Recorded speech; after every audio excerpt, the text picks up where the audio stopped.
Good morning, everybody. Here we are in the studio again in North Palm Beach, Florida. Be on the air from 8 a.m. to 10 a.m. Eastern Standard Time. And we're here to tell you how to avoid being ripped off by your car dealer. We're doing this thing because we love doing it. I think we have more fun and enjoy it more than most of our listeners. It's just a time to get together, and we get pleasure out of helping you. And we think a lot of you out there need some help, but actually our listeners are almost like preaching to the choir. We're really spreading the knowledge we have with you and sharing it so that you can spread it and share it with others. Educated consumers are in pretty good shape today. If you have a computer and a smartphone, you're pretty well equipped to just about beat down any car dealer that's trying to take advantage of you. You can get a good deal on a car. Now, when I say a good deal on a car, I'm talking about relatively speaking. You're going to pay more for a car today than you did 3 years ago, maybe a lot more, depending on the supply situation of your particular make and model car. But you can still do better if you pick up a few ideas and tips. Highlight of the show is our mystery shopping report. Every time I tell somebody that we do this, they say, "No, you didn't. You don't do that. You can't do that. You get thrown off the air. You get sued. You get arrested." But we do it anyway. And we do it because the perfect defense against libel or slander is the truth. We go into car dealerships every week in different parts of the country. Actually, we are in Pennsylvania this week, but typically we do more in Florida. But we pretty well cover Florida, focus on South Florida, which I refer to as the Sodom and Gomorrah of the car business. It's just absolutely horrible the way the car dealers in South Florida conduct business. And they get away with it. They're uncontrollable. So we go into a car dealership and pretend to buy a car. We have an incredible undercover agent. We call her Agent Lightning. We don't use her real name for obvious reasons. And she does an outstanding job of getting to the essence of the transaction. She goes in, plays the role of a car buyer very well. And the longer she's done this, the better she's gotten. So she draws out pretty much all of the, can you call them habits or style or policies of each car dealership. And we take these car dealership shopping reports and we archive them on our website, earloncars.com. That's earloncars.com. If you want to buy a car, hopefully we've shopped a car dealer in your area. You can use that as a judgment. We have the good dealers and the bad dealers, the approved and the ones that we recommend you don't buy a car from. And we've got quite a few to choose from because we've been doing this for about 20 years. We name names. We name the name of the dealership. We name the salespeople, the sales managers, the name of the dealer, if we can find it out. A lot of car dealers now are hiding their names. They use either the names of the previous owner or some other name. They don't want to have their name on the dealership for obvious reasons. So we help in that way because we can warn you ahead of time. And plus it's entertaining. I mean, let's face it, live talk radio, I think there's not a lot of it. There's not enough of it. I used to love it. And there's very few live radio talk shows anymore. Live for obvious reasons because, you can get yourself in a lot of trouble if you're not thinking about what you're saying. And you got to tell the truth. It's entertaining. So you're being educated, you're being entertained, and so are we. I'm not kidding. I mean, your regular listeners know that we all, me especially, I learned something new on this show every week. Sometimes it's from Rick Kearney. He's sitting to my right here. He's our certified diagnostic master technician. He knows everything about a car, and he knows a lot about even the electric vehicles now, which are just new on the scene. And if you got an older car, old combustion engine, maybe going back 15, 20 years, hard to find parts, hard to get somebody that knows how to fix it, Rick can help you there too, because he's been working in my dealership for 25 years, and You go back in 25 years in technology, that's almost like horse and buggy time. I mean, that's way, compared to what we have today with the warp speed advance in technology. You bought a car 25 years ago, you got a horse and buggy. But Rick can still tell you how to fix it. And we ask you to check your YouTube channel. That's Earl on Cars YouTube.com/Earl on Cars. YouTube.com/Earl on Cars. And Rick personally monitors the postings there. And so if you start posting, you will get your answer to your question, or your comment will be aired. Even if you're not going to call the show or comment, if you go to youtube.com/Earl on Cars, for some reason, Rick has the most amazing group of followers you can find. They are educated consumers and then some. I learn more from Rick's followers on the YouTube channel than I do from just about anything. And I'm telling you, these guys are sharp. So we also do facebook.com/Earl on Cars, and we're live stream. You can see all of us, and the videos that we show, you'll see stream it. And you can also stream it at streamearloncars.com, www.streamearloncars.com. But of course, the radio, you can get that just about anywhere in the world. We are international. We have people from all over the world, mainly the United States. I think we have more callers from out of Florida than we do in Florida. I could be wrong there. What we don't have enough of, and we never give up on this, is lady callers, female callers.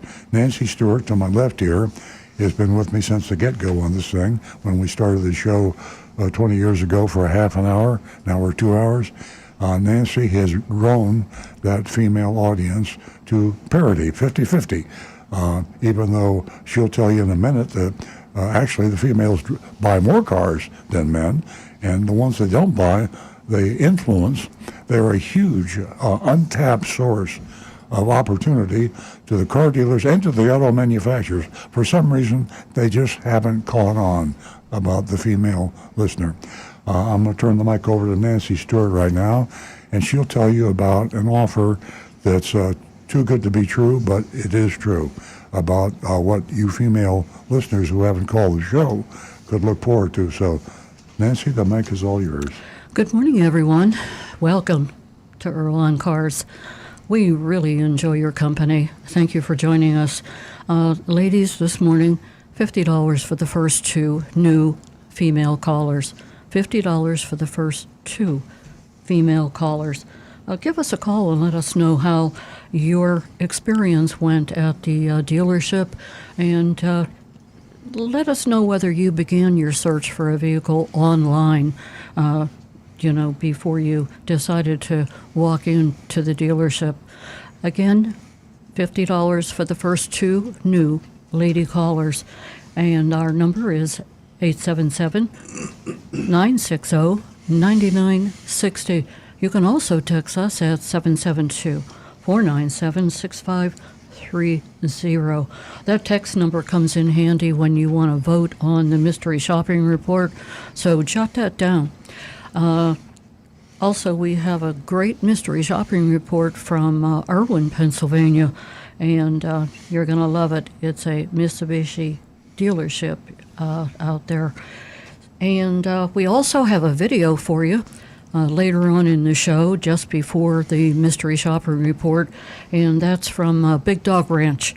We have a cute little, well, I don't think I call him little. Maybe again. Well, he's 81 pounds, so Buck is big boy Buck. Big boy, big Buck. Big boy Buck. Yeah. He's a hound dog. There you go. And he is only 3 years old. No, he's 2 years old. And he'll come to us via video from Big Dog Ranch. All that and more, a whole lot more, especially from you, the callers, the Facebookers, the YouTubers, and it's quite a cult that we have here. I want to give a special thank you to Jeremy that helps out week in and week out. I don't mention his name very often, except to tell the ladies to give him their contact information, but he's the producer, and he works from the control room, and he keeps us up and running, just like Jonathan. Jonathan does a fantastic job also. So we have a lot of players here in the studio. Again, that number is 877-960-9960, or you can text us at 772-497-6530. Don't forget your anonymousfeedback.com. Now back to the recovering car dealer. Well, as Nancy just said, and I forgot to give you those numbers, I'm glad she remembered because these numbers are critical. Your calls make the show. It's funny because Nancy and I go crazy every Saturday morning early studying automotive news in the Wall Street Journal, the New York Times, and everything else, and trying to get ourselves up to speed on things like the UAW strike and all the other things. And we want to be able to present some intelligent comments to you, and then we are overwhelmed with the intelligence of the comments from our callers and the questions, which are some things that we frankly have to struggle to get answers to. But the UAW strike is huge. And, There you go. Yeah, it's right It's here on. expanded, in case no one has read the newspaper this morning. It's expanded into, I believe, about 38 locations. I know Central Florida, they're big players. Oh, yeah. And now they're talking about parts.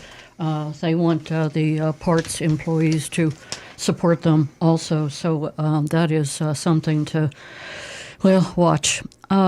Earl, I'm going to go to the phones because Marty is on the line, and Marty calls us every week. He's from West Palm Beach. Good morning, Marty. Good morning. How's everybody doing? Great. Doing great. First thing I wanted to say, I wanted to compliment your service manager, Mark, because I had a problem when the car was still under warranty, and I talked to him, and they were able to take care of the issue. It wasn't a big issue, but they were able to take care of it even after now that it's out of warranty. So he was very, I just can't say enough good about him. He's a very nice guy. Thank you so much. And I wanted to make sure that you and Earl, can hear the compliment. Yeah, recognition is great, and we all deserve it at one time or another. And the guys in service, they work pretty hard. Right, Stu? Yeah, and Marty, I was like, it's a good point that you brought up because it comes up time and again on the show. People bring in call with problems with their car, and maybe they're just out of warranty or out of warranty for a few months, and it's important to have work with the service department that has a good relationship with the manufacturer. Because Earl has talked about goodwill a lot on the show, and that's when the manufacturer, Honda or Ford, pays for the repair that would have been warranted, but you're out of warranty by miles or time. And maintaining those good relationships are able to get this their favors done for the customers. So you witnessed that firsthand. Yes. Now, also, I wanted to say with the auto workers strike, I guess Toyota and Honda are not unionized. Correct, in the United States, yeah. So as long as they're not affected, but the only trouble is they don't have any cars. Well, they can't take another hit. That's but you're right. I mean, as far as GM and Ford and Chrysler cars and that's that could affect inventories a little bit down the road. So it's not over yet. Yeah. Well, as far as Toyota, though, I mean, if your cars were still like the old days, I'd say you'd be booming because people are probably nervous about this auto strike. Yeah, if we had the cars, we definitely have the customers. There's still still a shortage out there. It's getting better though. I do have good news. And I've watched it. I've looked at the graphs myself, and you can see the production is ever since June, and this is what was forecast to us by our Toyota people that after July on, we're going to see a lot more production, and it's pretty significant now. They're looking at Toyota dealers in the South having almost a 20-day supply by the end of this year, and that's close to normal times. Is that a 20-day supply of all cars? I'm only speaking about Toyota dealers in the southeastern United States, but as a group, right now it's about an 8-day supply, and by the end of the year, it's going to more than double. No, I meant Toyota models. Yes. In other words. Yeah. Oh, okay. Yeah, because I looked at a Crown, and I wanted the bird's eye view. Mm-hmm. Well, now the bird's eye view you can only get, according to your sales manager there, he said the only way you can get a bird's eye view now is you got to order the highest price Crown. Yeah, they usually come in the it's a pretty cool feature, though. Yeah, it's a good feature, yeah. I've got it in my Camry, so I really like it. But he said they're going to start eventually, probably said in 2024, making it in the limited version. But right now he said it's only in the platinum version. So, if they don't want to spend that much money. Yeah, you got to stay up to date on those packages. Yeah. But as long as I just wanted to, again, just compliment your service manager and your dealership. All right, thank you very much. I'm going to give Mark a hug when I see him on Monday. Give him a hug. Okay. Absolutely. All right. Thanks, I'll Marty. give him a hug, too. All right. Thanks, Have a Marty. good weekend. All right, bye-bye. Can I jump in there quickly? I just want everyone to realize that, we do have a car dealership, obviously, and this is not a infomercial. We don't do this to promote our car dealership. Car dealership is an asset to someone that can be critical of car dealers because being insiders, having been in the retail automobile business my life, more than half my life, about 50 years, and but we've been there and done that. That's the reason it's an asset, but we don't self-promote. But we have to admit we love it when people compliment us. So Marty called up, he's a customer, and he was talking about our service manager, and we love it. But it's not what we do on the show. We try to help you decide how you should buy a car and where. Yes, that's great information. Ladies and gentlemen, whenever I, sent out that message to all the ladies to give us a call, the first two new female callers, it's amazing that I still sit here and talk about the same subject week in and week out, and that is, how much women represent this huge opportunity for the auto industry. We're a huge part of it.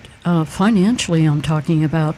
And just recently in the automotive news, that I had to read it a couple of different times because the headline read, "Automakers are missing an opportunity to sell more EVs to women." And they go into, the numbers and, everything you've heard before from me about the how influential we are. And most importantly, that women have a long been influential in new vehicle purchases. And it goes on to say that somehow the EV market, the electric vehicle market, is sidestepping. And, it all has to do with communication and how we all want to be treated equally and with respect. And rather than go into the whole article, I think those are two major words right there: respect and recognition, information, not being condescending. You hear us talk about the mystery shopping report and how sometimes that still happens. So at any rate, it's an interesting article in the automotive news, and they give all kinds of numbers. And these electric vehicles, they're becoming more affordable. People are becoming more educated as far as how much it costs to keep the car on the road, and so many benefits. You can save up to $3,000 a year just on, fuel. So at any rate, ladies, give me a call. Let's discuss this. 877-960-9960. 877-960-9960. How do you feel about all of this? Give me a little input. Our text number is 772-497-6530. Now back to the recovering car dealer. Let's get I some, just got a call. Lance is calling from, guess where? Tennessee. Tennessee. Good morning, Lance. Good morning, Earl, Nancy, Rick, and Stu from the hills of the great East Tennessee. We got a First, call from let me- Appalachia. Yeah, just let me say that I like to call and kid you, but the work and the research and the time that you put in to make this such a quality show does not go unrecognized. And Thank you. we all appreciate it very much. You do a great job, and I can tell, all of us can tell, that you have a good time too. Earl doesn't let us have too good a time though. He shushes us when we get goofy. Well, Earl, I couldn't let the morning pass without a little tune, I was wondering. and I'm hoping that my singing will propel me to another career in politics. Well, I don't know about politics, but it'll propel you. Well, You're a brave man, hello. Lance. Well, hello, Earl. You're up, Earl. Keep giving us good advice as soon as you can. And just remember, Earl, can't be beat at all, Earl. Listen to Earl Stewart on Cars on Saturdays. Now, I'm thinking Broadway. Broadway would be. I've heard that tune somewhere else before. Did you write that music? I think I've heard it elsewhere. Hello. Well, I'm not going to. Hello, Dolly. Given my future in politics, I'm not Right, going it to doesn't- exactly claim that. I'm glad you nothing to didn't. worry about. I'm glad you didn't say hello early, but that's. I'll take the Earl. Yeah, thanks. We can do that next week. Yeah, We'll save that for Have a another great show. week. Thanks, Lance. thanks. Thank you, Lance.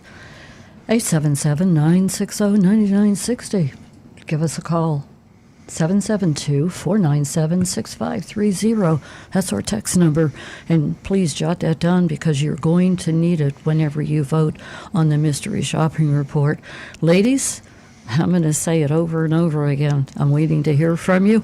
I want to know what you did first before you went into the dealership. Did you go online? Did you pick out a model vehicle that you wanted? Win yourself $50 this morning. First two new lady callers, $50. Earl? Well, let's get to the either the YouTube post or the text. I know we got Anne Marie always has a text. She's waiting. Good morning, Anne Marie. Good morning, Anne-Marie. I'll speak as Anne-Marie. Good morning. There have been many advancements in automotive technology over the decades, such as seat belts, anti-lock brakes, cruise control, better suspension systems, all-wheel drive, etc. Which ones do you feel contributed the most to the safety and welfare of the public?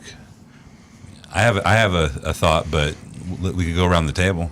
Rick is probably more qualified than the rest of us. Anti-lock brakes. I was going to say airbags.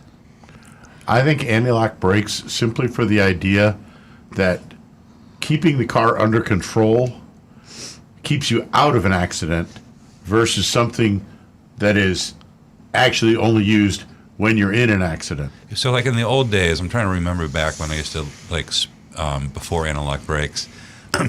So if there's an accident in front of you and you have to slam on your brakes, people are just spinning out of control trying to avoid accidents and colliding with other cars. I remember being taught to drive when Pump the brakes. people would say, pump the brake pedal, Yeah. pump the brake pedal.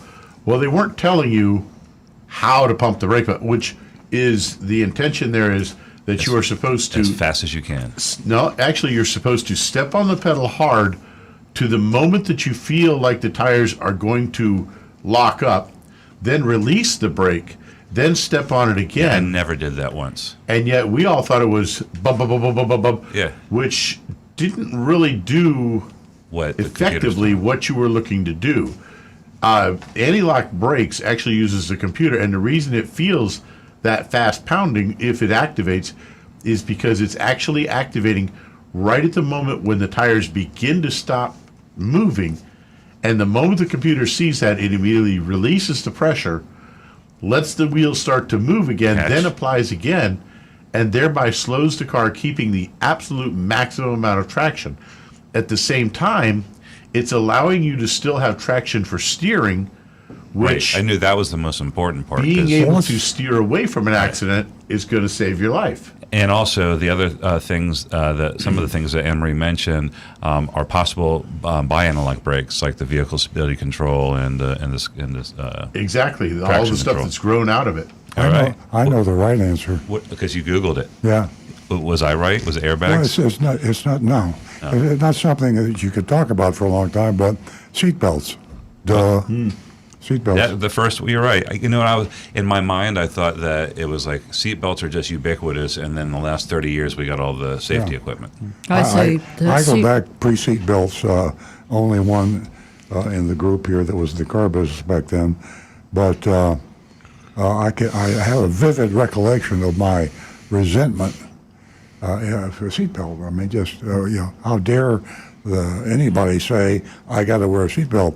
And I was a Pontiac dealer back then, and when the first cars came in with the mandated seatbelts, we hid them. We would stuff them back in the seats, away from the customers. At least you didn't cut them out with I like mean, they got in your way Exacta-Knives. when you're trying to clean the car out, when you're getting in it, and they flop around, and they're hard to Yeah, put they didn't- on. I mean, think about it. Before that, the back seat probably looked like a beautiful couch, and suddenly you just mucked it up with all these straps. And of course, when the federal government said you got to have them, there wasn't time to do for the cosmetics. You just had to make them and stick these silly looking belts. They didn't. They probably didn't even match the interiors at first, and so that's what we did. We hid them, and nobody wore them. I mean, you were a real jerk if you wore your seatbelt, and if you wore your seatbelt, you probably couldn't get out of it. Oh, our argument was, if you wear seatbelts and you're in a wreck, you're not going to be able to trapped. get out of the car. I mean, they're not only not safe, but they're dangerous. We Absolutely. fought car dealers. We fought it tooth and nail. And then just when we finally got used to them, they came up with these damned airbags. Right. You talk about a problem. They cost too much. They're no good.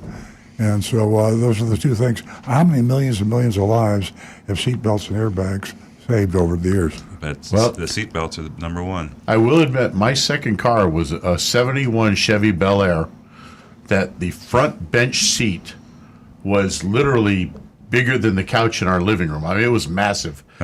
And I had to wear a seatbelt in that car because if I went around the corner too quick on a left turn, I'd slide all the way to the center of the seat. And suddenly I'm holding the wheel, but my feet are nowhere near the pedals because you literally would just slide right across the seat. It was so huge. I At remember least you have those something to hold on days. to, though. At any rate, my answer would be seat belts and the brakes. They're equally as important. And I remember sliding across the seats. And we, my sisters and I, it was like my dad was driving, my mom was up, and there was all this room, but we were in the back, and we'd go, wee, wee. Now, I don't know where this would rank, but I think something that, and I didn't Google this, but is kind of counterintuitive, and a lot of people today don't understand it. But whoever the engineer that came up with the idea that you want to have collapsible cars, you want to have flexible metal to absorb the energy and the impact, and before that, we build them like tanks. Right. And the first car my father sold when he went into business was a 1937 Pontiac. We have it restored on our showroom floor at the Toyota dealership. But you go up there and you knock on that fender, it is like a 1/4 inch thick. Right. There are no crumple zones in that Pontiac. And you don't worry about denting your fender. You worry about denting anything you hit with the fender. But the bumpers and everything was just rigid, very heavy steel. Now it's you can crinkle the fender very easily because it's meant to absorb. And the message here, there's always a moral and a message. The message is that when you wreck a car today, and you have it fixed, your insurance company is not going to recommend the safety tested crash parts. Crash parts are things like the bumper, the hoods, the fenders. If you're in the doors, anytime you're in a collision, what might crush and kill or injure you. So they buy the cheapest ones, and they alibi that they are I was a cafe certified, or they have a group that they got together and formed a company that tests fenders and things, and they say, oh, high quality, the paint's good, they won't rust. They give you everything about the safety because they're never safety tested. So when you put a fender on from your insurance company, and that fender comes from Taiwan, and it's not made by the manufacturer of that vehicle, and you're in a head-on collision, you are in danger of that hood crumpling too slowly. Now, why is that a problem? For two reasons. First of all, you don't want them to crumple much at all, but they have to absorb the energy. And when they do that, the airbags are timed to the microsecond, nanosecond. 1,000th of a second can make a difference between the airbag opening correctly and not, because your head has got to hit that airbag at the same time your car hits the brick wall. And if you have a hood that is out of sync with your airbag, you're in serious trouble. So shame, shame, shame on insurance companies. Honda actually did a fantastic video that shows if it goes a tenth of a second too soon or a tenth of a second too late, it becomes a watermelon smoothie. Oh yeah, that really gets your attention. Yeah, that's out on the internet. Folks, you should look for this Honda airbag watermelon. Oh, we're all done with Anne-Marie. Are you? Even though we have some interesting anonymous feedback. Yeah, let's hear it. All right. Well, there's a follow-up from last week. We had someone who had on our anonymous feedback channel, which is www.youranonymousfeedback.com, told us about a terrible experience at a Honda dealership, and it was a Morgan dealership. And afterwards, we talked about, well, it doesn't say Morgan on the outside of the dealerships. We have a follow-up. Oh, great. I just listened to your show, and my feedback on my horrible Morgan dealership experience was aired. You asked what dealership it was and how I would know it. Here's a follow-up. It was West Shore Honda. I was looking at a CRV, a 2022, and the salesman bragged that they just got a 2023 CRV, and they're the only dealership in town who will have a handful of them. This was at the end of 2022. Bragging. He said they were the largest dealership in the area, and basically that translates to clout and the ability to get these hard-to-find cars, I guess. Since he brought up the largest dealership network fact, I asked what the name is and what other dealerships they owned. He told me the name Morgan, and they own the dealerships next door, different brands, including the Toyota dealership. I was taking my car, including the Toyota dealership I was taking my car to regularly. This is when my eyes opened to how dealerships work. And it makes sense that different brand dealerships would be on the same street side by side. They're owned by the same company. So when my search resumed, after being insulted at West Shore Honda, I did research to make sure the dealerships I contacted were not Morgan. How you treat customers makes a big difference. Yeah, it's and as a matter of fact, there's think about this: when you have competing dealerships, quote unquote, on competing, and they're owned by the same person, doesn't that open the temptation for price fixing? I mean, if you've got all the dealerships in town. A good example, legalized price fixing, was Saturn. General Motors came up with this great idea. We're going to have a new car. It's going to be a great car, and we're going to call it Saturn. And we're going to have the same dealer own all the Saturn dealerships in one market. Well, why would you discount a Saturn when you're going to make the money? So the rule was fixed price, one price. It's one of the few times that cars really had the lowest price on every car. Saturn. General Motors did that, 40 years ago? Yeah.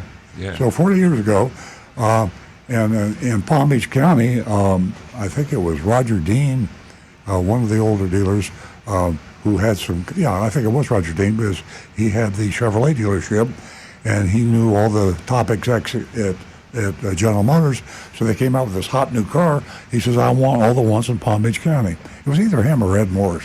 But anyway, price fixing. So the only good thing about the franchise system now is competition, cutthroat competition. So if you're an educated consumer and you want to go from Chevrolet dealer to Chevrolet dealer to Chevrolet dealer, and you can hold your own, you can get one heck of a low price because car dealers are insanely competitive. This is where being a dealer helps us too. And Nancy and Rick know this.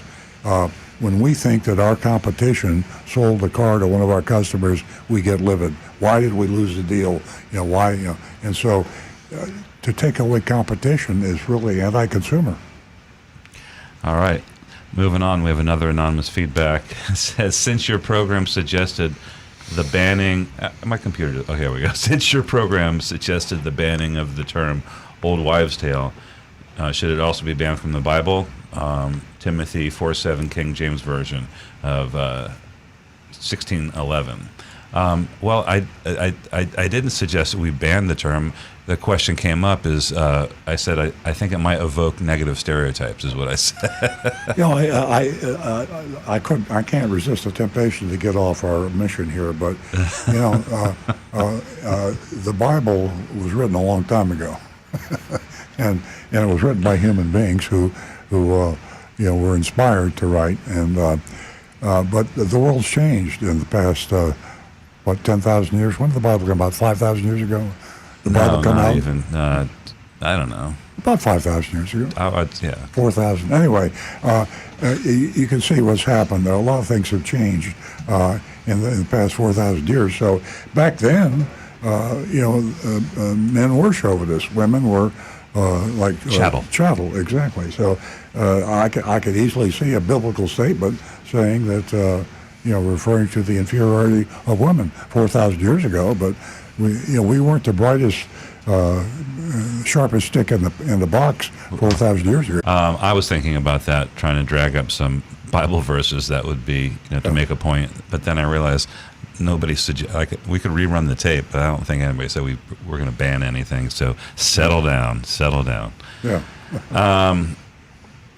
Earl, I disagree with, this is another anonymous feedback, I disagree with your grade on the mystery shop of Subaru of South Tampa.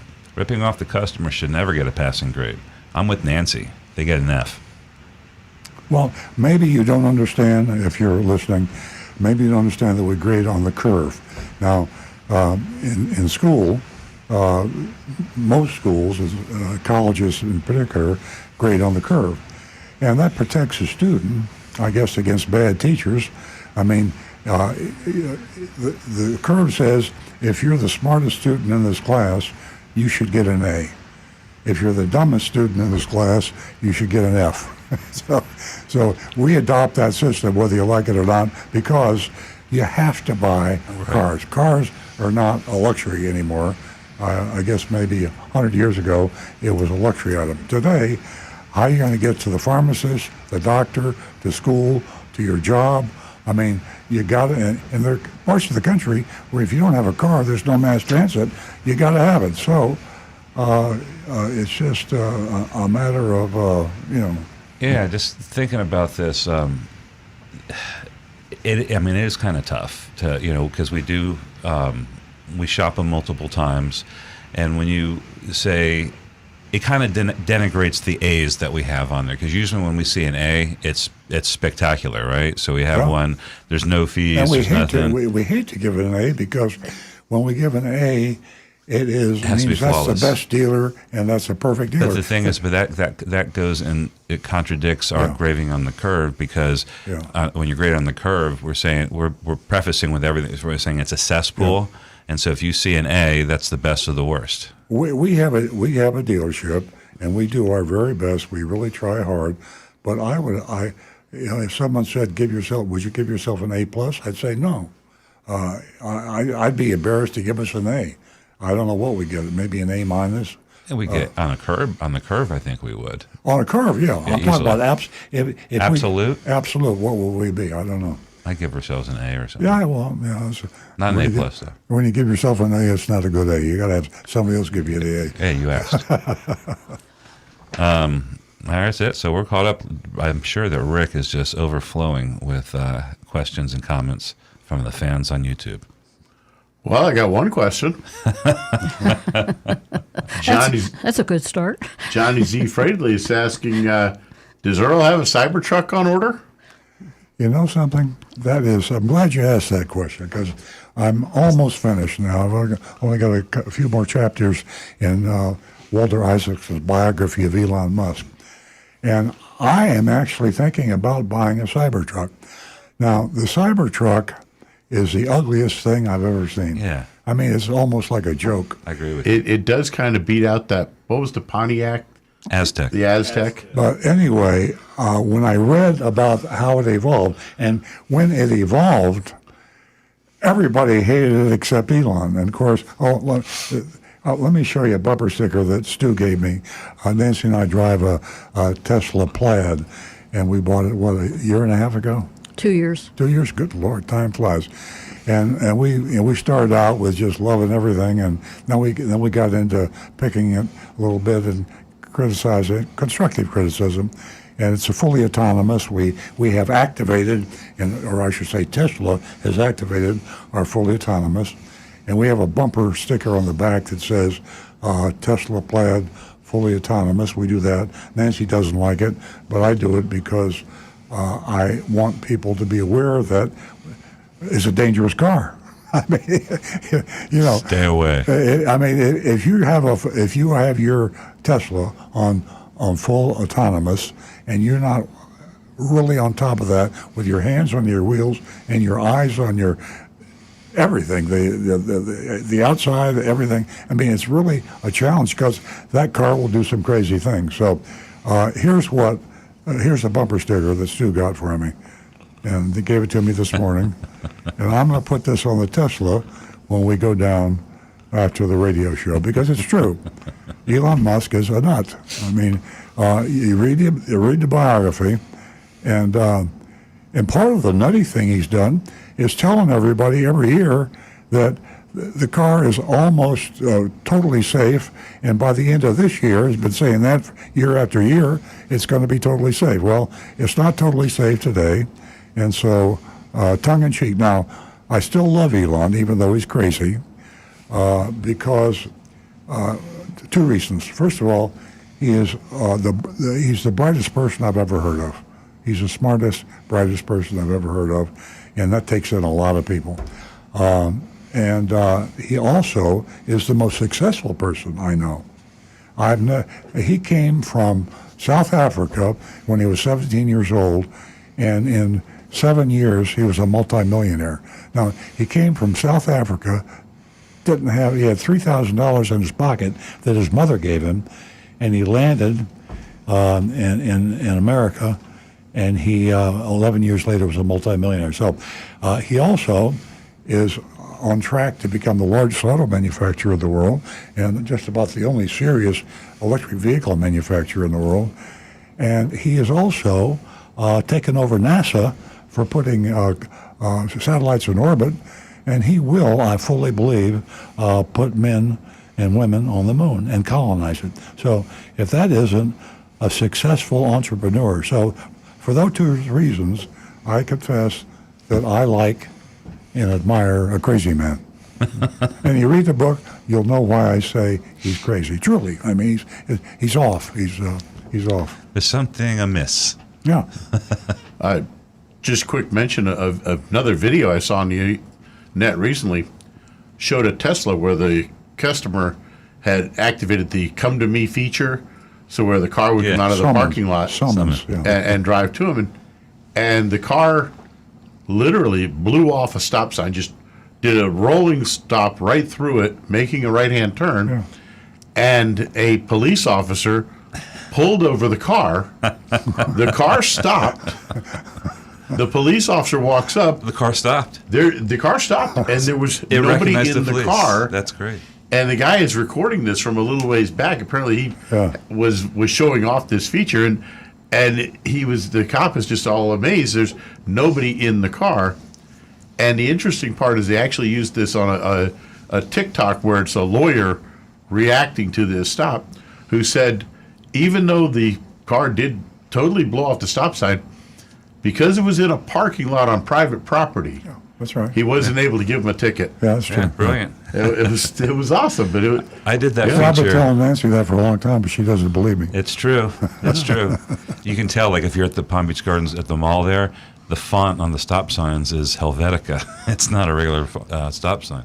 I did that summon feature in the parking lot at the dealership, and it worked perfectly the first time I did it, and it was unsettling. And one day it's going to be completely Well, normal. Nancy and I did it at Publix in Tequesta, and It worked good? no, we came out with a shopping cart on the sidewalk.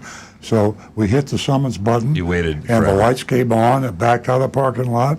It started to the road where it had to come toward us, and all of a sudden, a crowd had gathered in the street or in the parking You're lot. kidding me. No, and everybody's looking at this, and I'm embarrassed now. I don't know what I'm going to do, and so when the car got in front of us, I hit the automatic trunk release. We ran out and put the groceries in the trunk, and never did it again. Oh my God! I Look at believe Nancy's my face. words- She's mortified. Pardon me? Mortified.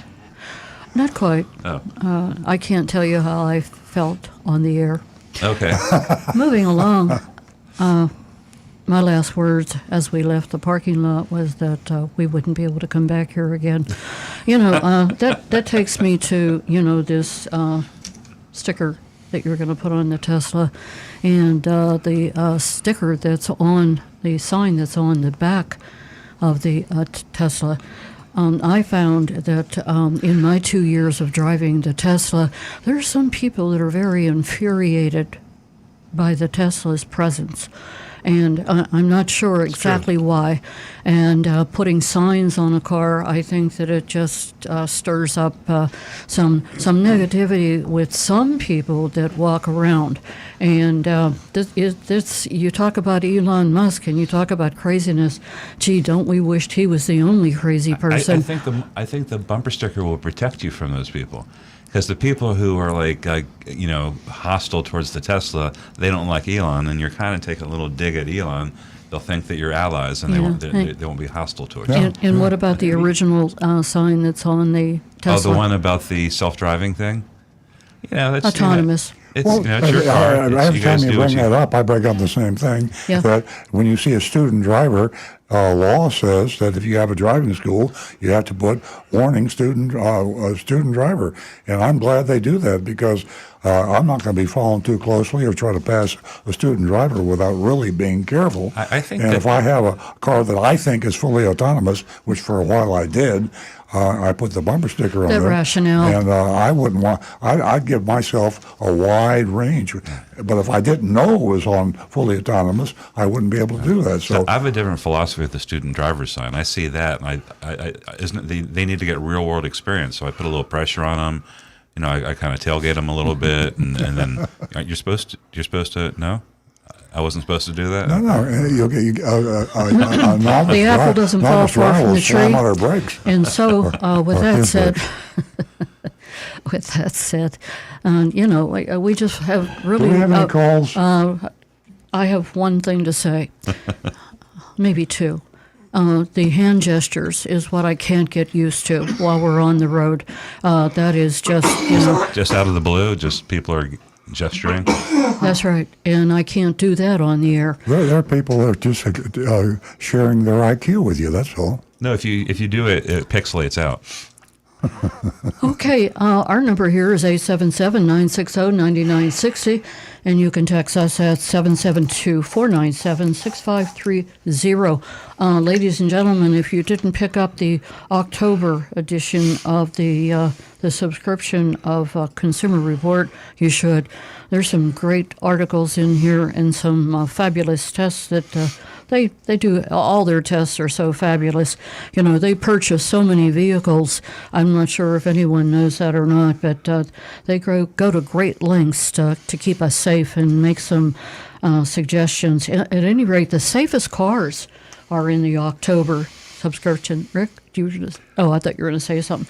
And what makes cars safer right now? We are going to, first I'm going to tell the ladies again that you can win yourself $50 for the first 2 new lady callers. And just give us a call, give us a chat, say hello. Nothing, out of the ordinary. 877-960-9960. Text us at 772-497-6530. We're going to go to Walter, who is calling us from Stewart. Good morning, Walter. Good morning. Just a couple of quick things. Mitsubishi has quit making the Mirage. Mm-hmm. Secondly, General Motors is going to be introducing 2 new vehicles that are going to be manufactured in South Korea under the name of Buick and Chevrolet. The Chevrolet model will have the same engine as the Buick, which is a 3-cylinder turbocharged engine at 138 horsepower. The Chevrolet will retail for $20,000. Wow. The Buick will retail for between 22 to 23, and they're looking to export these vehicles. How that ties into the UAW situation, I don't know. But also, a third point, Elon Musk was recently in India talking to higher-ups there about building a plant and producing an electric vehicle in the 24,000 range. I think what's interesting about this whole subject is that in regard to GM and South Korea and the low price point, they pointed out the creditworthiness of the American consumer continues to decline as car prices continue to rise. Did you say that the Buicks and the Chevys manufactured in South Korea, is that begun already, or is that it just in the works? That is, the source on that is CNBC.com. Yes, I was just wondering how. I don't think it would impact the UAW strike. It takes a while to get a factory up and running. So, but one of my points is that I think the people in the auto industry are starting to realize people are being squeezed financially. And, for instance, if Toyota doesn't have anything underneath a Corolla to offer, then they might walk over to the Chevy dealer at $20,000. Well, that's a heck of a price, and I think that diversification by having manufacturing facilities in other areas. You're right. I think it could be a anti-union tactic for the manufacturers. I think the UAW and union workers are seeing the handwriting on the wall with electric vehicles, because there's a fear that the electric vehicles could create a whole new tide in unionization as to whether or not auto manufacturers were primarily unionized. As you know, Toyota is not unionized at all in the United States. Tesla is not unionized.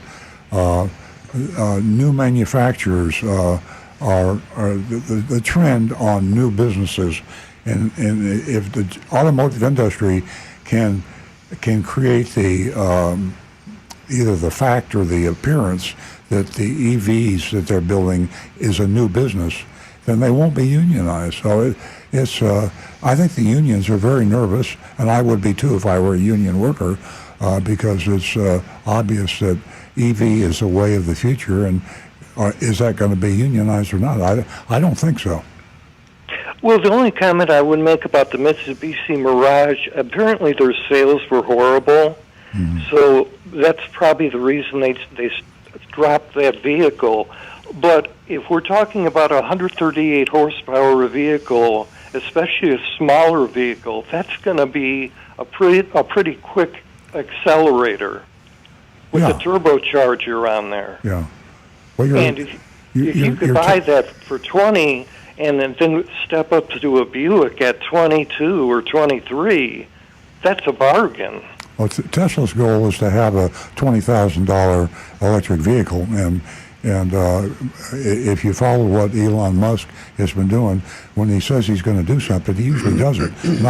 Not all the time when he says he's going to do it, but yeah, eventually it gets done. eventually. So I think EVs are going to be the threat to everybody in terms of price. They're going to have the volume. They're going to have the simplicity of manufacture. And you talked acceleration. There's nothing that accelerates like an electric vehicle. So I think that what you're seeing now in Korea with General Motors is an interim step, but it's certainly not the final step. To survive, General Motors is going to have to be a factor in the EV business. Yes, and one thing I failed to point out on the Buick and the Chevy, it was pointed out in the article that this would be their last gasoline production engines. Cars. Exactly, yeah. Yeah, that's it. That's the combustion engine is a thing of the past. And those that don't want to accept it, it's going to happen. Yeah. So, anyway, I just wanted to point that out to your audience as to what's happening there. Thank you, Walter. That's very good information. Oh, okay. You guys have a good day. Thank you, Walter. Have a great weekend. 877-960-9960. Or you can text us at 772-497-6530. Don't forget your anonymousfeedback.com. And ladies, $50 for the first 2 new lady callers. We're going to go to Roadrunner, who gives us a call from Boynton Beach. That's Roadrunner Steve. Meep. Good morning, everybody. Boy, you're hard to get through to, but I finally got through after a few weeks. Okay. Nice to hear from you. Yes. When Earl said student driver, he stays away from those cars, my favorite sticker was mother-in-law on board. I'd stay away from driving next to them. Also, a little birdology. California desert cuckoo. Yeah. That is a roadrunner. So I couldn't imagine the Plymouth would name that California desert cuckoo. Okay. The third thing is, how much in Teslas do they have varying cars? Are they rated with horsepower? They're huge horsepower. It almost. Rick, do you have any horsepowers of some Teslas? I'd have to look them up, but 1,000 horsepower would be. The main thing to remember is horsepower is not the really best factor for a car to determine anything, because horsepower equates to how fast it can eventually go. It's torque. Torque is what gets the car moving. Good point. So the higher torque value you have is how fast that car is going to go from, say, 0 to 60, or to get it, get the power to the ground, as long as it's got good traction. Yeah, people don't usually understand torque, so all the manufacturers of hot cars talk horsepower. You rarely hear torque mentioned, but torque is very typically important. a high horsepower car has a lot of torque. Absolutely. Good morning, John. Welcome. Good morning. I want to point to an article in today's New York Times in the business section. It's called The Average Cost of Owning a Car. These are AAA figures. They estimate it's up 13% over last year, or $12,000 a year. Cost per mile is 81 cents. That's on an average of 15,000 miles a year. So it's scary figures, but it's AAA, which is very reliable. Yes. And it's frightening to read that. It's up 13% from last year. 81 cents a mile, that's a lot of money. Yeah. Yes. Great information. And you heard earlier, John, that I had mentioned, what it costs to keep an EV. I'm not pushing EVs for everybody that's listening, but it didn't make sense before. It makes a whole lot of sense now. You're talking about $3,000 a year, not to mention the tax break, not to mention maintenance. It's just unbelievable, the savings that's out there. And they're making the EVs affordable. I'm looking at the same article, John. It's crazy. I mean, it's $1,000 a month. It's up to $12,000 a year. Yes. All of that. It's also it's insurance. It's just the higher car payments.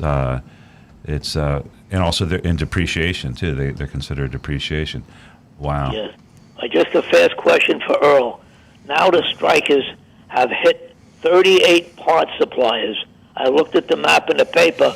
One of the big ones for Florida Orlando. is here in Orlando. And how do you think that will affect, cars that have been in accidents or replacement for used cars?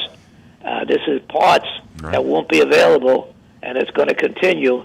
So besides the striking manufacturer plants, they're hitting the suppliers. What does Earl think about the supply of parts? That's a whole other dimension, yeah. I mean, right, because most car dealerships keep a pretty tight on-hand supply of parts, and so if the part suppliers join the strike, it's not just the manufacturing; it's going to hit the dealer network and consumers right away. Well, the thing to remember, John, is that right now it's just the big three, and if you take all the cars sold by Toyota and Honda and some of the other large Japanese and Korean manufacturers that are not unionized, and then you take Tesla, which is the largest auto. I mean, it's going to have a big impact, certainly on families and people, and communities that are, a lot of union workers. But it's not going to, a lot of areas that are lucky that it won't be affected that much.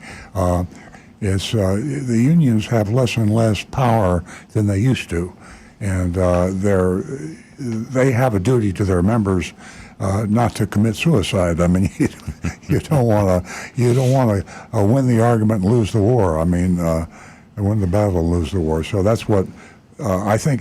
I really believe this thing's going to be settled quickly. I just don't think, not because the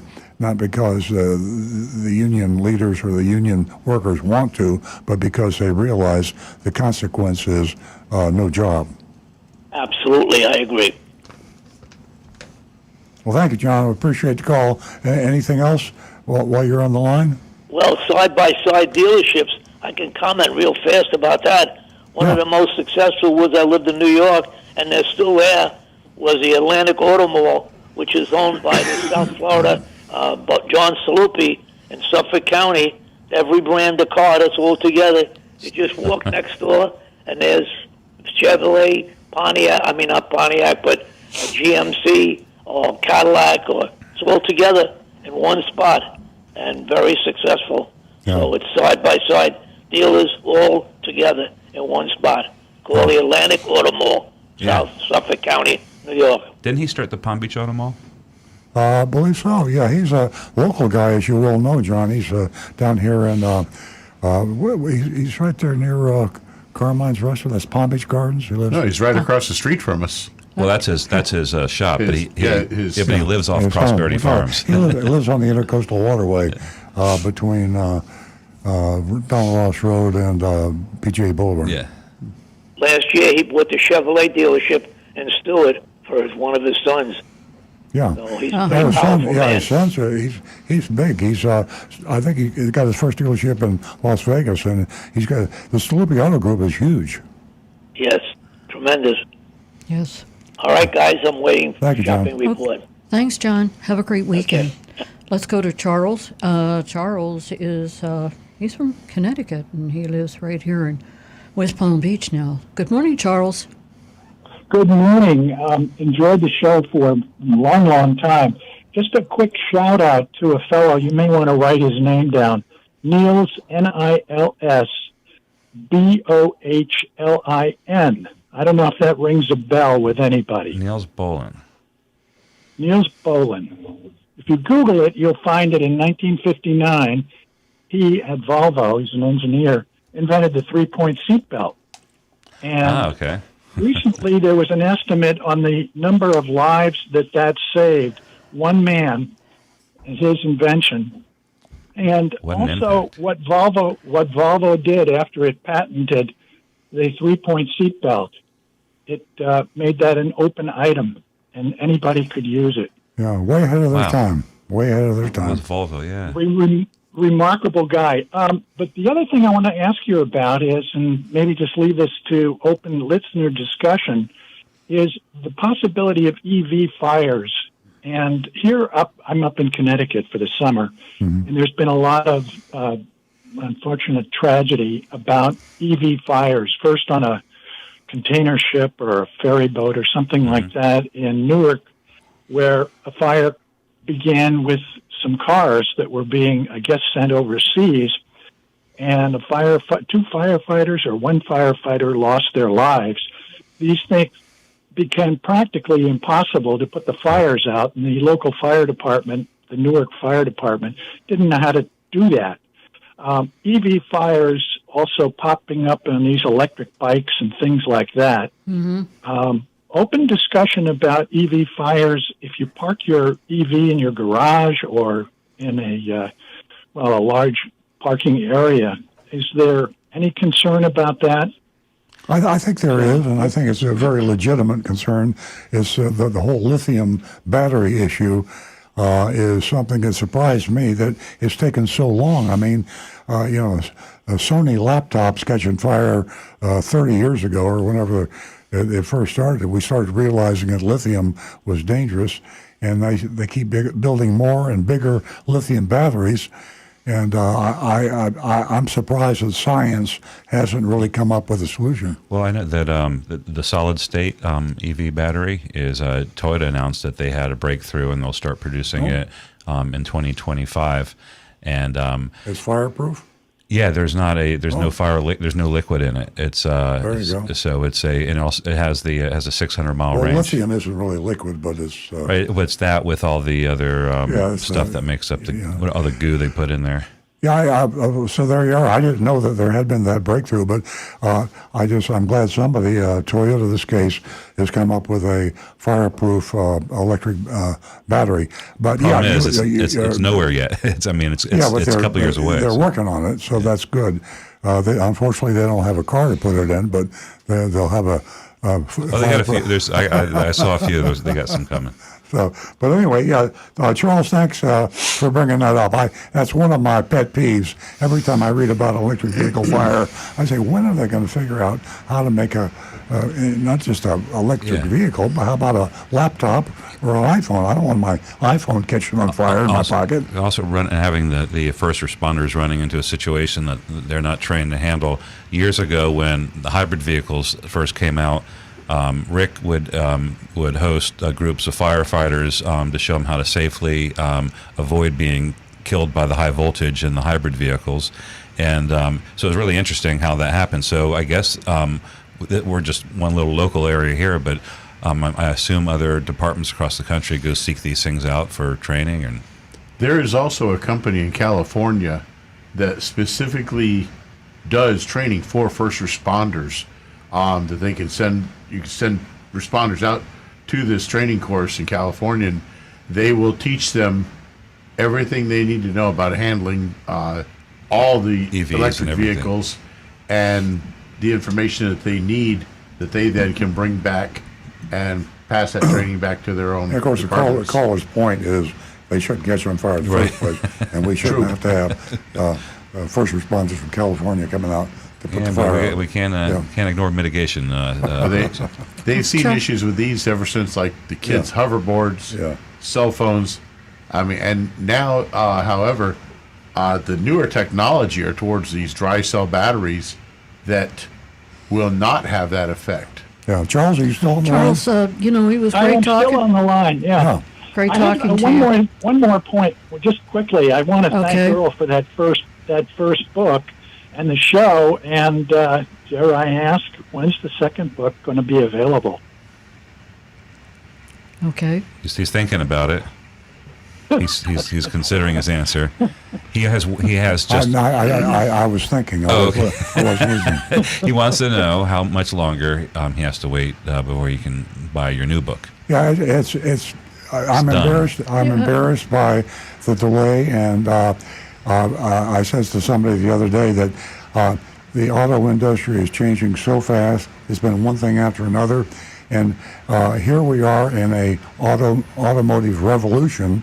And essentially, as a car dealer, my dealership is an auto revolution, and I'm finishing a book that as soon as I publish it, it'll be obsolete because we'll be talking about maybe something that developed that I didn't even think about at the time. So Wasn't there something you wanted to how's add? that for a good excuse? Yeah, hence there might be a third book. was But gonna Charles, to answer your question, Earl and I will be finished, and we can guarantee you by the first of the year that'll be available for purchase. I promised the first of last year, and Nancy's promising the first of this year. But there's So some more And by content the- you want. next year you can promise. Okay. By the Okay. way, that book too, all proceeds will go to Big Dog Ranch. Charles, Let's thank see if you, we- thank you so much. Well, let's see if we can't get it out before Christmas because they make great Christmas presents. This is very true. Yes, although the Confessions of a Recovering Car Dealer would still make a great gift. Oh, they've already been given. And we have plenty of them, and so does Amazon. Charles, thank you so much for calling. I look forward to hearing from you again. Okay, bye-bye. Bye-bye. Have a great weekend. We're going to talk to Ron, and Ron is from Summerville. And Ron, is that in Florida or North Carolina?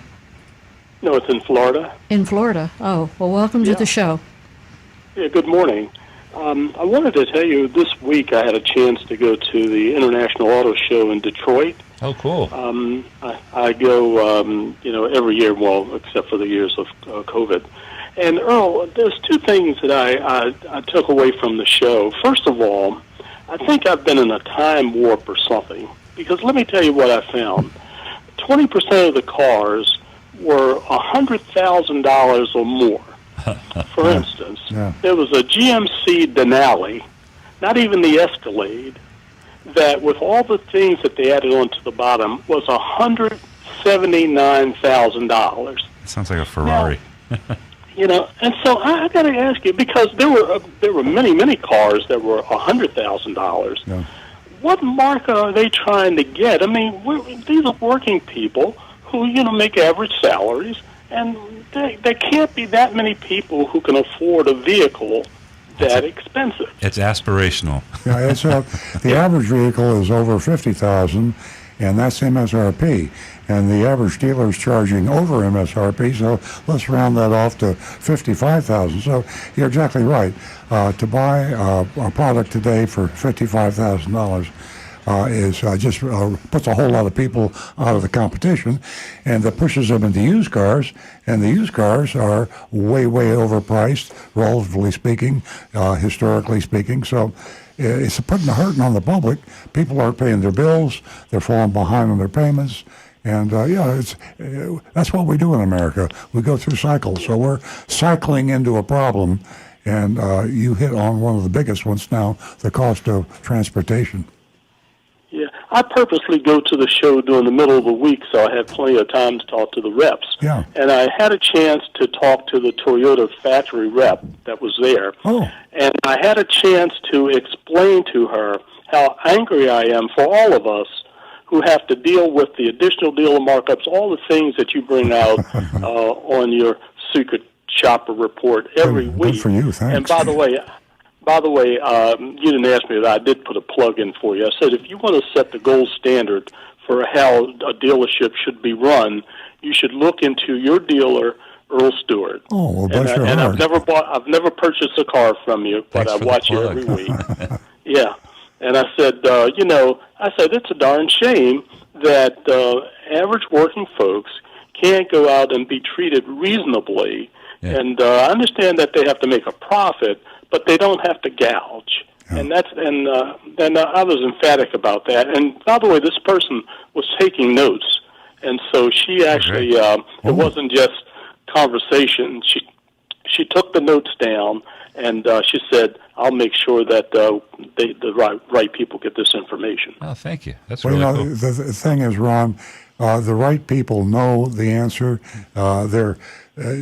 Put yourself in the shoes of the auto and Toyota and all the manufacturers, that you know that your dealer network is an embarrassment. I mean, you'd have to be mentally retarded not to realize that the Gallup annual poll on honesty and ethics in professions put car dealerships at the bottom for the past 40 years. So, if you're an intelligent CEO, and most of them are, if the manufacturers, they know that the dealer franchise system is broken in terms of the consumer. Consumers hate them, and that is the biggest danger. Now, they'll never tell the press. They can't go public with the fact that they dislike their dealerships, but they dislike their dealerships for the way they treat customers, and they know that the consumer will win.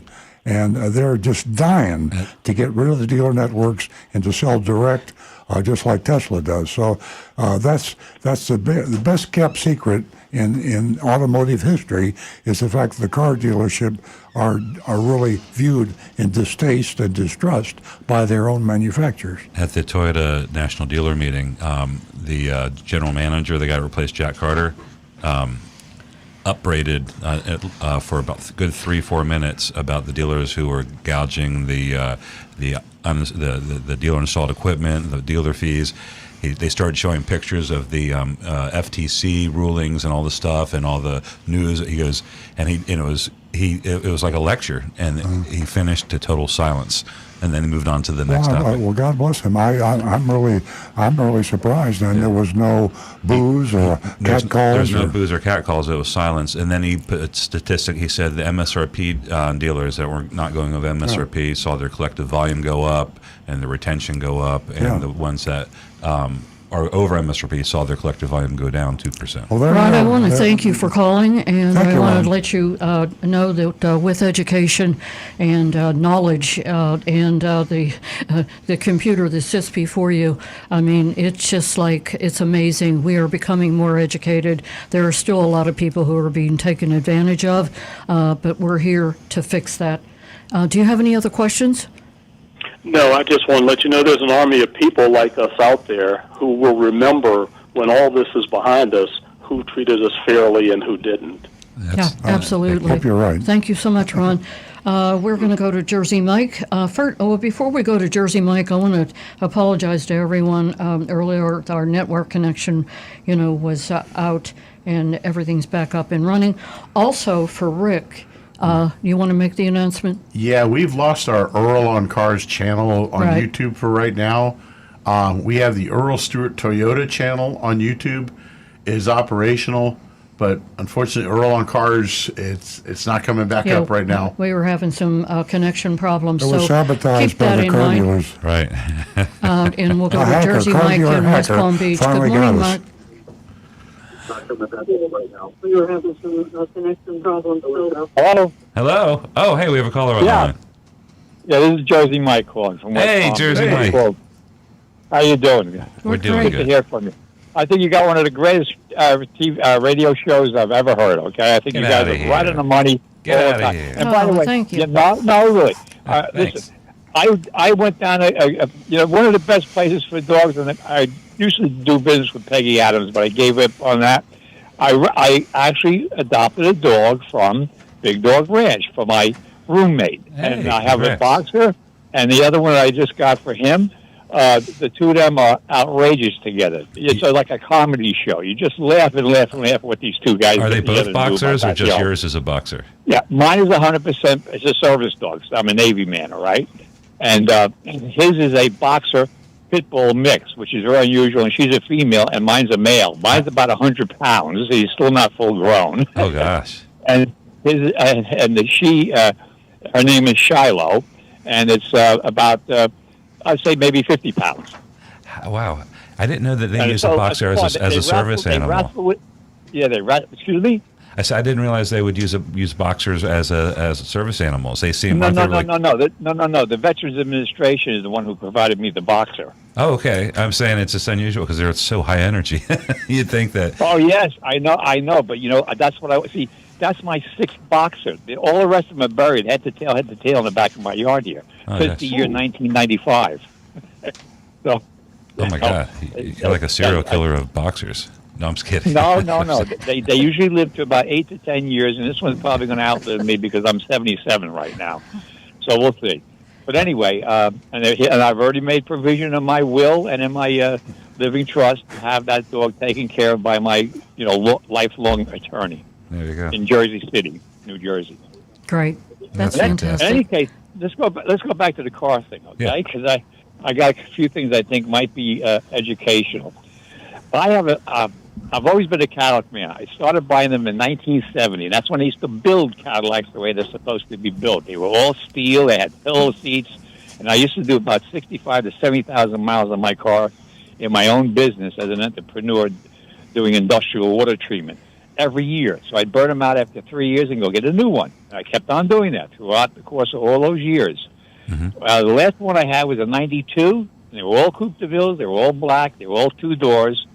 First one was a Eldorado Brougham, which was a big car, a big 428 engine or something in it. But anyway, the last one had 320,000 miles on it when I gave it away. And I never had to do anything to them other than the maintenance call for in the manual. And if you follow that to the T, including the 100,000-mile transmission What year again? change. What year was it? What year again? The last one was in 1992. That's crazy. And that's when they cut them. They cut them down in 92. Wow. I didn't think they lasted that long, and I thought it was like The only thing that went on the 92 was the air conditioning system. Hey, Mike, we've got a whole bunch of callers hanging on, Okay, so we're going to have to move along here. All right. Here's what I want to say. If anybody's got an old classic Cadillac like I do, I got a 1995 Seville, and you got a problem finding parts to it, and I had to put a steering column in it because somebody tried to steal out of my driveway, go to Cadillac Heaven in South Carolina, because that's my insurance company is the one who recommended them, and I actually got it, and I had them put it in. The only thing I would ask you is this question. They charged me to put a steering wheel column in to replace the one I have here, $950 from a local mechanic. It was a Midas shop. Is that a fair price, you think, to change out a steering column? I don't know. What do you think, Rick? $950 to change it out? That can be about reasonable because of the calibrations, the Sounds reasonable alignment, and to me. everything. Sounds reasonable to me. Okay, listen, thanks very much, Mike. Appreciate the call. We got a whole bunch of folks holding. Thanks. I understand. Thank you for your time. Thank you. Bye, Mike. We're going to go to Bob, and I send my apologies for those who couldn't get through or their calls couldn't be taken. We've had some technical difficulties. We're going to talk to Bob from Lake Park. Good morning, Bob. Good morning. Happy first day of fall, everyone. Oh, thank you. I love it. I got my auto insurance renewal, came in yesterday, and I'd like you to try to take a guess percentage increase on my car insurance. Stu, would you like to take a guess? My first stab, it went up about 18%.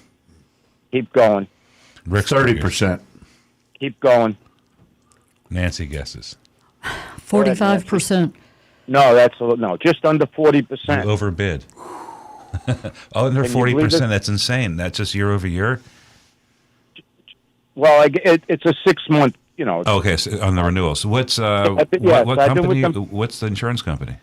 Well, I used to be with Geico, and I went to AAA, and they gave me a really good rate for a year. And now they've, no accidents, no claims or anything. And now I get my renewal, and it went up just under 40%. That's great. When Alan was on the show here, he used to say that if you've been with them, how long have you been with them? A couple of years, or Just a little over a year. yeah. This is a new company. What's your Go out. What's your deductible? I had pretty low deductibles. That's your problem. You need to raise your deductible. That would save you a lot of premium. Yeah, I understand how it works, but Yeah. I just thought it was. I did read that the insurance companies, every dollar of premium they took in last year, they paid out $1.20 in claims.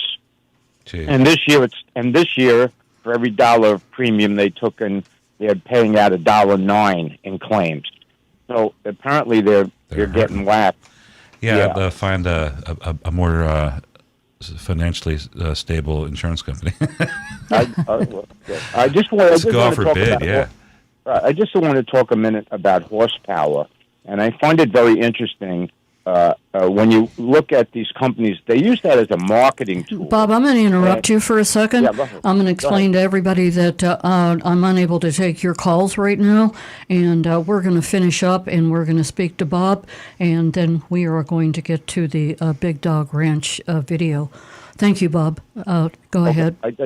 I just wanted to talk about horsepower and how the auto companies use that as a marketing tool and how they get to that number. And probably Rick knows this, but I think a lot of people don't understand. When they tell you a car makes a certain horsepower, they're talking about the certain conditions. So they're talking about putting in the highest octane gasoline you can put in the car, and the temperature has to be at a certain temperature, no humidity. You have to be at a certain sea level, and then they get to these numbers, and they use it as a marketing tool. True. And the same thing with the 0 to 60 times on the internal combustion engine. You know, Rick probably knows this. What do they do it all like on a treadmill or something? Oh, yeah, it's same thing as when they're calculating fuel economy.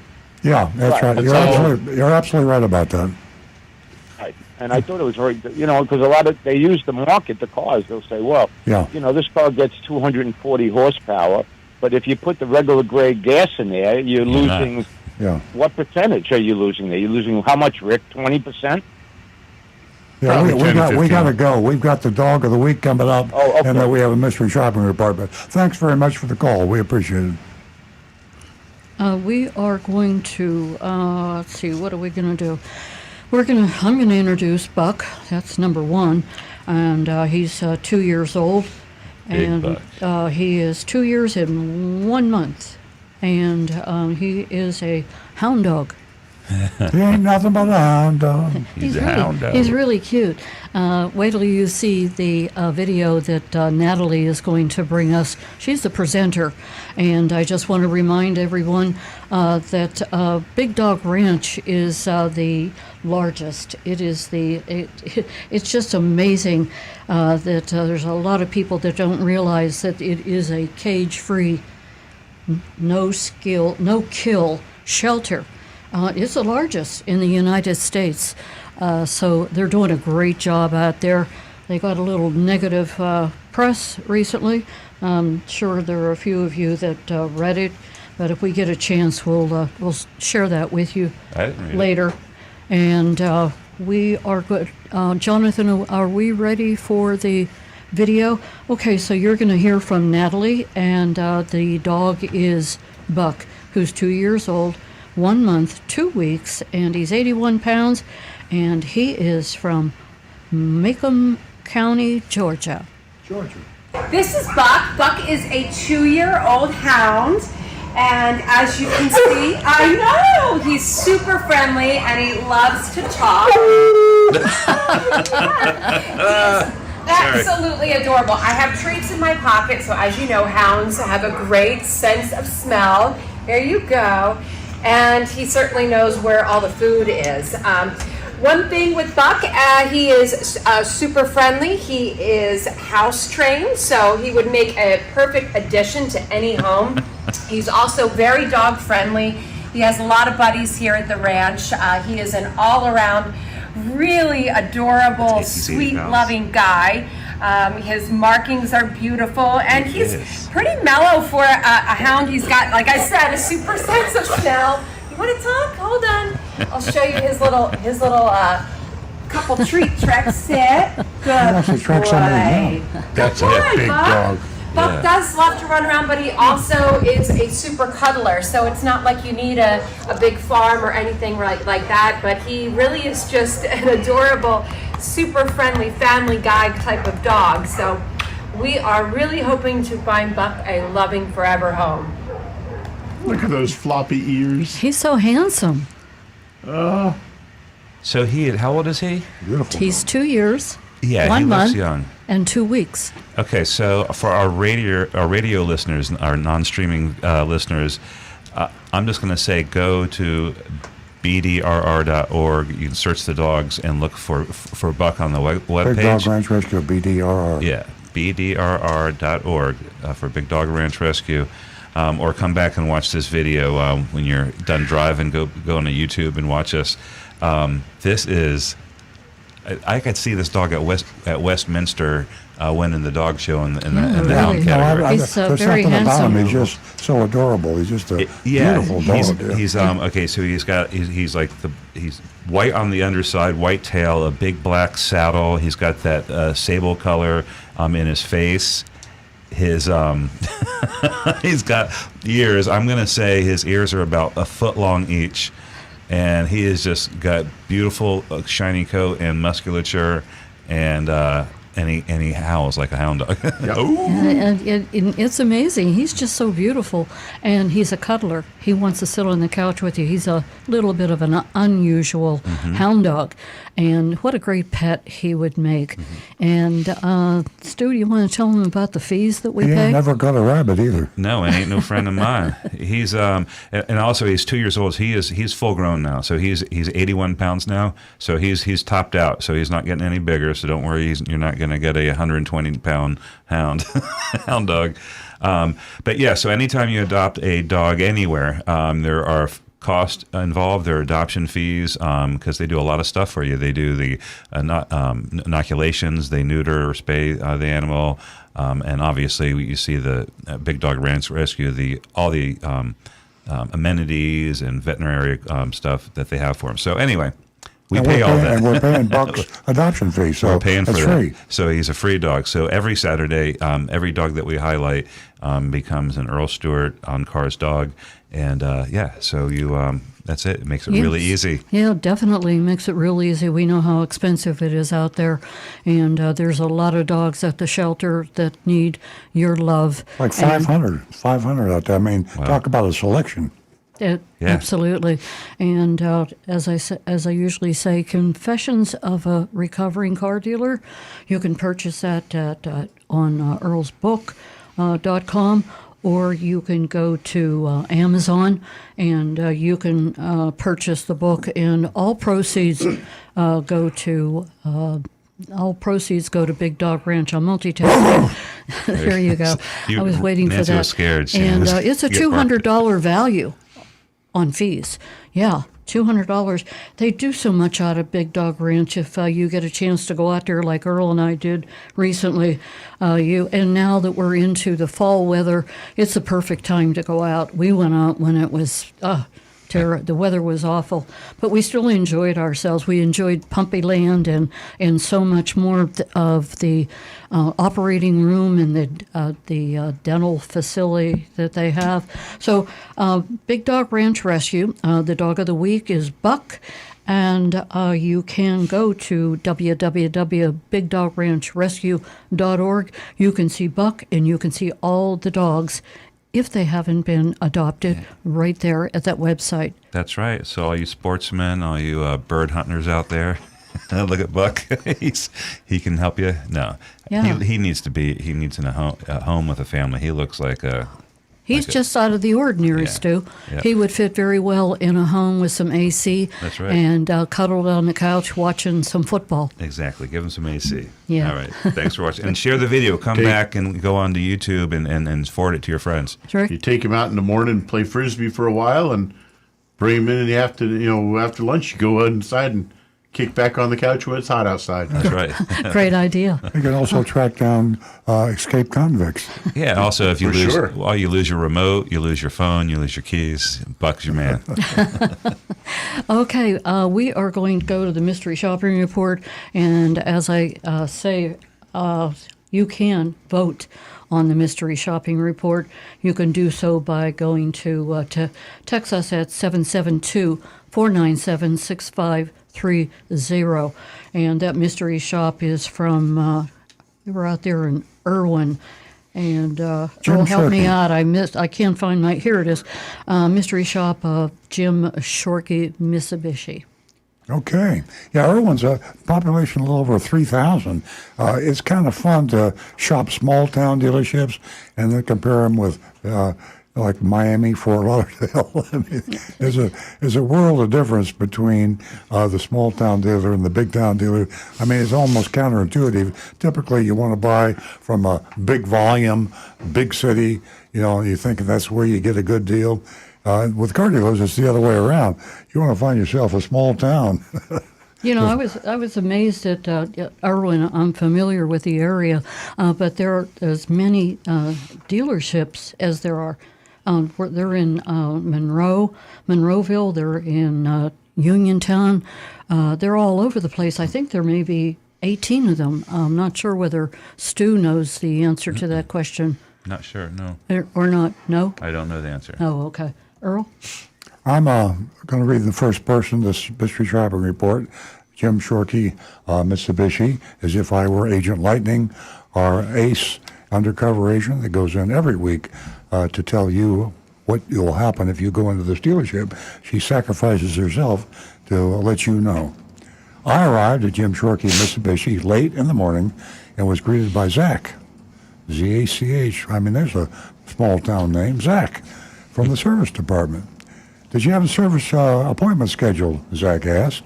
No, I replied. I'm interested in that Outlander I saw out front, pointing towards the car.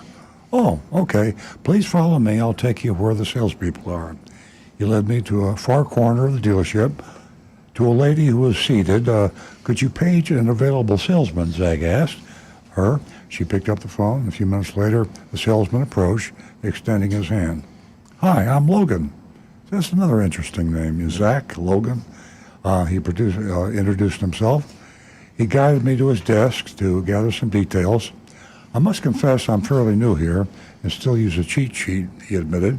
He proceeded to ask my name, my credit rating on a scale of 1 to 5, and what I currently draw. Interesting, the credit rating on a scale of 1 to 5. I like that touch.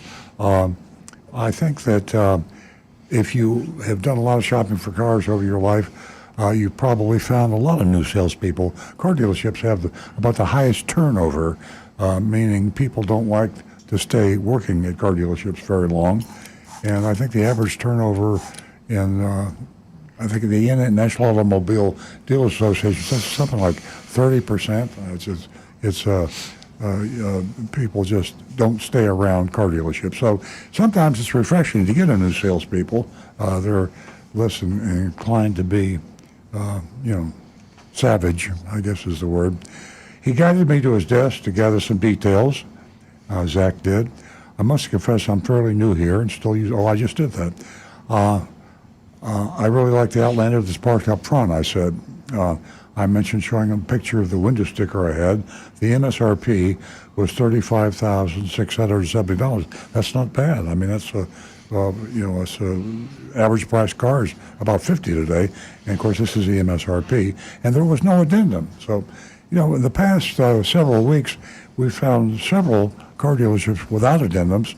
If you'd listened to this show a year ago, I can't remember finding any without addendums. Of course, the addendums are the way they jack up the price on the MSRP, and it's just unconscionable. Some of these addendums are in the thousands of dollars, $10,000, $20,000 in fact. Logan excused himself to retrieve the keys for a test drive. When he returned, he gestured towards the car. Let's go. I got into the driver's seat while he placed the license plate. Walking to the passenger side, he suggested, let me show you all its features. But I cut him off. I've already checked it out. I'm ready to drive. He looked apologetic. Due to insurance reasons, I need to drive. I need to drive it off the lot. But we can switch places down the road. I can believe that. It makes sense. During our test drive, Logan highlighted the Outlander's smooth transmission, adaptive cruise control, and the surround sound audio system. We cruised through city streets, and I marveled at its acceleration on the highway. The comfort of the seating and the intuitive dashboard layout were also cool. Car impression handling around tight corners.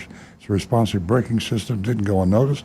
I think Agent Lightning might be wanting to buy this car. Yeah, I think so. I've never heard of more. See a lot of detail here. Oh, yeah, she loved that. Logan shared anecdotes of customers who cherished the Outlander for its reliability and fuel efficiency. I even tested the parking sensors and rear camera as we pulled into a parking spot. As we approached the dealership, I asked if I could drive the car back onto the lot. Of course, you're good to go, he assured me. Back at the dealership, Logan walked me through the service department, mentioning it would be a place for future services. At his desk, he offered, should I get the pricing details for you? Let me add, as a dealer, as I said earlier And oftentimes on the show, we own a dealership. And one of the things that car dealers do, which is one of the few really good things that they do, and if you don't do it, it's not a good thing, is show your customers your service department, introduce them to the service manager maybe, and maybe to a service advisor, maybe even show them the parts department. That's a really good touch. So this new salesperson, Zach, is learning some good habits, and I hope it serves him well. Okay, I nodded. He left briefly, returning with a sales worksheet. There were no details, just the MSRP, as I said before, $35,670, pretty low for an MSRP. With a line crossed through it, then the offer, $35,170. So that's a $500 discount. Now, you know, in the old days, we'd say, well, that's an awfully small discount. In the COVID days, or the whatever you want to call them, supply chain crazy days of the past 3 years, any discount off the MSRP is a welcome discount, and you just don't get them off MSRP. You get them when they jack the price up $5,000, and then they give you $3,000 off, so you're still paying $2,000 over MSRP. What about a breakdown, I asked, with taxes and fees? I can get that for you, replied. After another short break, he returned with a much more detailed document that looked like a vehicle's buyer's order.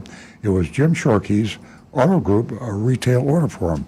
And Nancy Googled Jim Shorkey while we're coming in the car. How many dealerships did you say you had? 12 or 4? I'm going out on a limb here. I'm going to say 18, but yeah, I'll check a that. big group. And if this is typical, and we don't know, so far so good.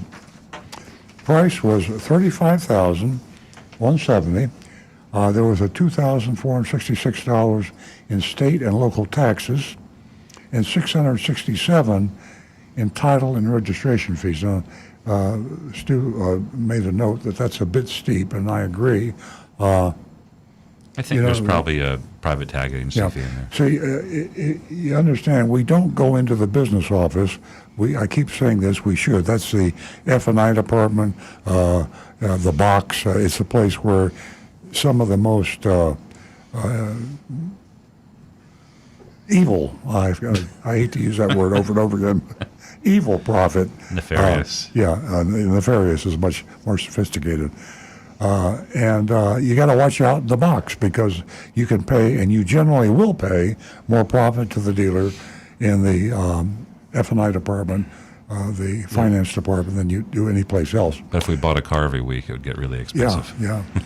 So, and also, that's when these junk fees really pop out at you, because they try to hide illegitimate fees in title and registration fees. They come up with names and disguise it, and sometimes they don't even do that. They just hide it in the finance department, and you're signing so damn many papers that you sign it as if they had disclosed it to you, and legally they have, but from a conscience standpoint, you don't know what you're signing. Nobody knows what they sign anymore. Reams of paper. And the people sign things by trusting. You have to trust the seller today, because if you don't, they're going to get you. They can cover themselves in the fine print, and there's not a damn thing you can do about it. He asked me, could you wait for a moment? I'd like my sales manager to speak with you. Of course, I'm sorry, I jumped a paragraph. I said, I'll discuss this with my family at lunch. And then he said, could you wait a minute? I'd like my sales manager to speak with you. I agreed, and soon he introduced me to Ian. Wow, interesting names. Ian promptly inquired, what can I do to earn your business today? There's a standard phrase. Reiterating my plans, I said, I'll discuss it over lunch with my family. Logan, as salesman, ever enthusiastic, suggested, why not take the car to lunch and enjoy it? Standard. They always want you to take the car. That's called puppy dog. You fall in love with a puppy dog, you fall in love with a car. I declined, saying, I appreciate their time. As I was about to leave, Logan tried one last time. Are you sure you don't want to finalize things now? You're our only customer in the showroom. We can wrap it up quickly. I chuckled, patting Logan's shoulder. I'll be in touch. Now, Settle down, Logan. That meant a lot to me, because Nancy does that to me a lot. when I get riled up, she smiles and pats me on the shoulder. Settle down. Yeah, settle down. So I tell you, everything will be all right. It's gonna Pull be yourself okay. together. So yeah, that's Get it right. And I exited the showroom. Like Cher. So there we have it, a very small town dealer. Zach and Logan and Ian and Shorty is the dealer, and they're in Irwin, Pennsylvania. And they're family owned and operated. They are. And there are about 16 dealerships. Now, I will say this. In the same there area. ain't no way you're going to family own and operate 16 dealerships. And oftentimes the problems with dealers is not them. I mean, they're probably really good, honest people. Or maybe not, but I mean, they might be. But when you got 20 dealerships or 100 dealerships or 16 dealerships, you better have a whole lot of honest, transparent people running them for you, or else you're just like, you might as well be evil yourself, because your customers are getting taken Yeah, advantage of. takes my breath we got to away. vote. We got to vote. We're out of time Takes my here. breath away thinking of having that many dealerships. Okay, well, At any Now, we rate, vote on the curve. one- We talked about this earlier. A is perfect. There are no perfect dealers. And if you just want the better than average dealer would get a A or a B, or an average dealer would get a C. That's the curve. So here we go. I got And, one grade. I have one more thing to say to our audience. Please text us with your grade. It's real important. 772-497-6530.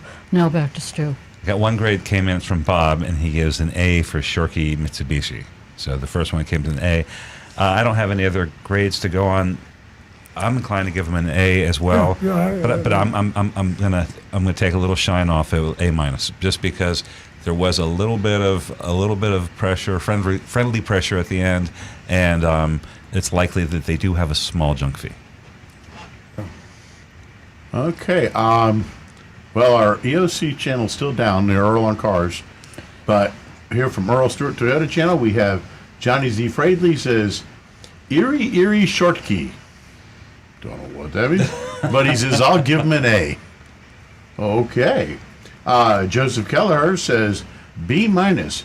Registration and title fees are just a bit high. For me, I don't know. There was a tiny little pressure at the end, but Pretty I'm good. going to say an A. I mean, If you don't give them an A, you know. no addendum, no fees. It just, By the way, I think the comment is from Johnny Z. Fradley is this. You sure that's not a reggae song? All right. Well, Rex is choking to death. Joseph Kelleher on YouTube gives him a B minus. Registration and title fees a bit too much. got that one. Yeah. Oh, you did? Okay, I repeated that one. Yeah. What do you got? So That's it for us. And for me, I say an A. okay. I'm going to go with Stu. I'd love to give him an A, but I think A minus is fair. It's a damn good grade. I mean, look at our recommended deal list. How many A anythings do you have? They are rare. This is one. This is 1 out of 1,000. Yeah, and you can go to gooddealerbaddealerlist.com and take a look at all of the grades out there in the dealerships. For me, to the audience, I've turned over a new leaf starting today, the first day of fall. And like Earl always says, you have to go out and purchase a car. And if I week in and week out, which the dealerships deserved the F from me, I'm still going to change my mind and just vote on the curve, because we all need someplace to go to purchase a vehicle, and you just have to be educated. And it's a minefield out there.